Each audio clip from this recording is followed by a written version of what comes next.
Hi, this is Laura Workala from Sewing Genius on YouTube, also Laura's Sewing School in Arlington, Massachusetts. What you can see on this table here, right here, is the backing for the quilt up on the wall right there. That quilt on the wall is Citrus Starburst with K-Facet fabrics. And I just finished the top this last weekend, and I wanted to get the backing put together. This is right here, this fabric right here is a flannel by Valerie Wells. So the one designer that's not included in the K-Facet collective, but it's an awesome flannel. It's out of print, so I had to find it by doing a search on the web. And I want to match the pattern. You can see I already folded, I folded this edge on this. So I'm going to show you some tricks about matching the pattern, okay? So let's see. Let's just make sure you can see that. All right. So what I did is that I looked at something that was obvious, which is this red flower here, okay?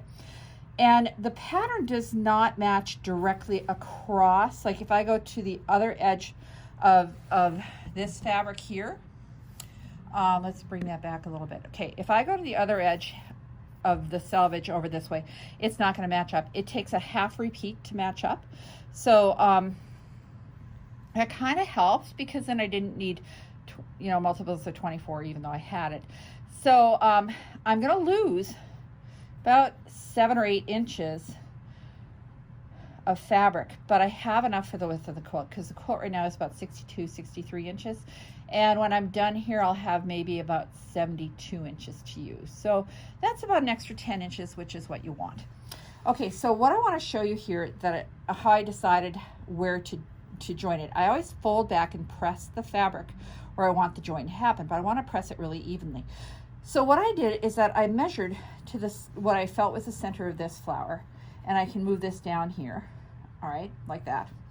And then I can go over to the center of the flower here, and I found that this one was like 4.5 inches and this was 3.5 inches. So I said, you know what, I want to have it be the same distance from the edge. So I decided to do 4 inches from the edge of here to do the fold. So I marked the fold, pressed it, and now I'm laying it on my table. Now I have a nice big table here. It's a ping pong table of all things. So what I'm going to do is I'm going to move this around, okay, and there's the Citrus Starburst, so you can see that a little better. It's a lot of fun. I don't know if I'll do another one. It was a lot of putsy work, but I do find it's a very joyful, exciting quilt to look at. A lot of my students have been enjoying looking at it. So I'm going to come around here, okay, and there's a little mess of my materials on the other side, but I want you to be able to see what I'm doing, okay? So let's see if we can get this in a good place. That just doesn't want to, there. Now let's go like this. I want you to be able to see what I'm doing, and I think you'll see better from this side, okay?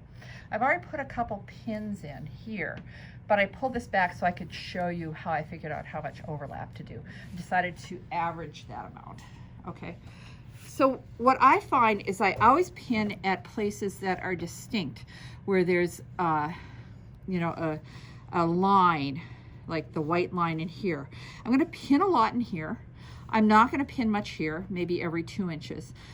But in the flower, it's going to get pinned a lot. So that's why I'm going to show it to you. What I like to do is I kind of like to lift it up and place it until it looks exactly the same. Now I'm going to take the pin and I'm going to put it straight up and down in the fold, straight up and down.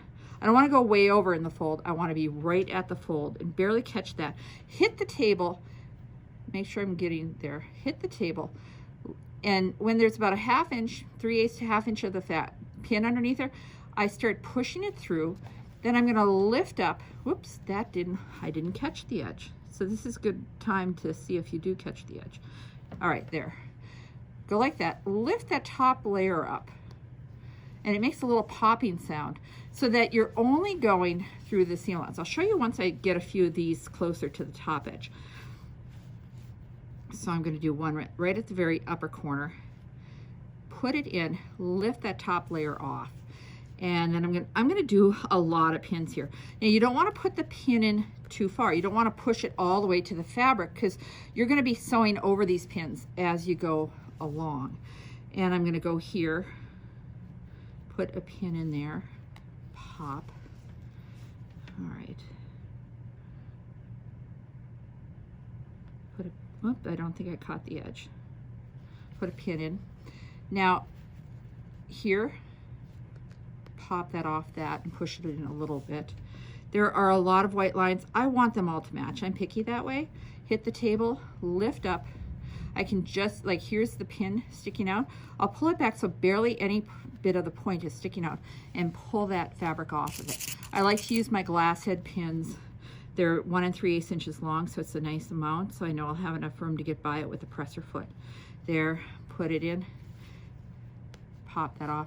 I have one more on this flower. So you see this flower is gonna get a lot of pins. But in here, like I said, I'm not gonna do as many. And I know that that's just underneath there. Don't want that to show. Okay, so I'm gonna put a pin right here where it looks like the flower ends. I'm gonna put one more pin right where this, oh, that's too short.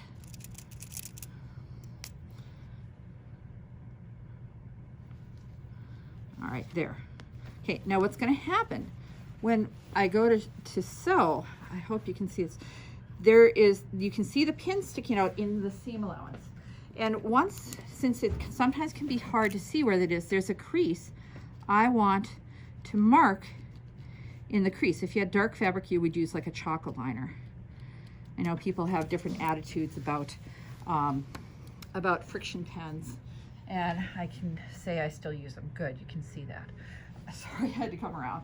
I'm alone because it's COVID, so I have to be able to do all the filming myself. So here we go. So we got that. Now, like I said, I pinned here because there was the red just underneath there. I didn't want it to sneak out. Now I'm going to go here, and I think I can check here to see if those are right on top of each other. All right, and then I'll put a pin in here. And it's always right at the fold. I always try and put it right at the fold there and hit the table and then go like that. Now I'm going to come over here and continue down at every time there's a distinct place, I'm going to put a pin in there.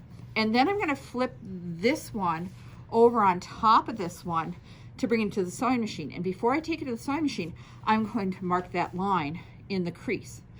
Then once I'm done with that, I'm going to take the serger and I'm going to press the seam open, which is going to be wide. It's going to be about 4 inches. I'm going to serge off the extra, and then I'm going to straighten this end and straighten the other end. And I may just serge them just to make it easier for the quilter. But in this case, I leave this seam allowances, the selvages on, because they're just going to get pinned to the quilting machine. They're not going to be included. But I want to get rid. Sorry, I want to. Here, you can see those pins. Maybe see. Okay, so I want to get rid of these selvages because you don't ever want your selvages in the quilt because they may shrink more or be too stiff. So I'm only going to have a seam allowance, but I'm going to serge it to get rid of it. Or I could take my rotary pinking cutter like this and trim the seam allowances too, which is really fast, which I might do because I wanted to get this to the quilter today. So anyway, I hope that that's helpful. And like I said, it's going to go on the Citrus Starburst on the back, and then it's going to have a green shot cotton stripe binding. The quilt kit is available from All About Color Quilting. And let's see, I was going to try and bring out the things that you can see. I put everything in a hat box to keep it organized. Here's the binding fabric. And here's the Citrus Starburst. There you go. And let's see. I think I have the official sheet here somewhere, but it was a kit from All About Color Quilting. And I'll include it in the video tag on YouTube so that if you want to do this quilt, you can. I've also made a variety of other videos on making this quilt, to piecing it and sewing the hexagons, those center hexagons. It was made out of the Sunburst fabric. You can maybe see it on there. I did those by Invisible Machine Applique. So thank you for watching, and I hope you have a great day.